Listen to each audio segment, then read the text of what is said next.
Ils sont une dizaine en train d'arracher les fils barbelés qui protègent l'ambassade de France. À côté, des petits groupes mobiles jettent des pierres sur le bâtiment et tentent d'y mettre le feu. Sur le toit, des soldats français répliquent avec du gaz lacrymogène. Hier, toute la journée déjà, la représentation française avait été prise d'assaut violemment. Les manifestants tentent en vain de pénétrer dans le bâtiment et crient leur haine de la France. On est en train de mettre le feu à l'ambassade. On ne veut plus la France.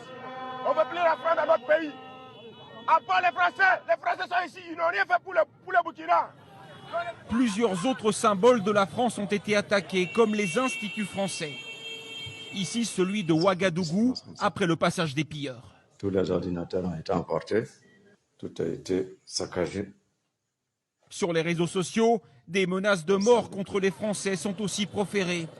Le pays compte 4000 ressortissants, comme Hélène Beaulieu qui travaille pour une association et qui a reçu la consigne de ne pas sortir de chez elle. J'ai échangé plusieurs fois avec des amis hier. Ils disent que la situation leur fait quand même peur. On est dans l'attente de savoir qu'est-ce qui va se passer.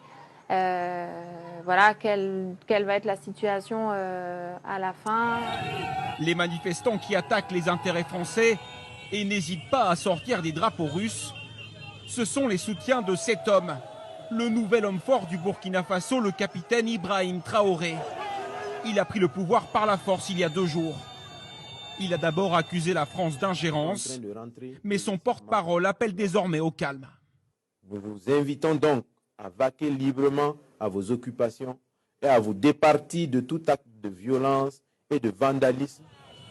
Ce soir, le président déchu du Burkina Faso, le lieutenant-colonel Damiba, confirme sa démission.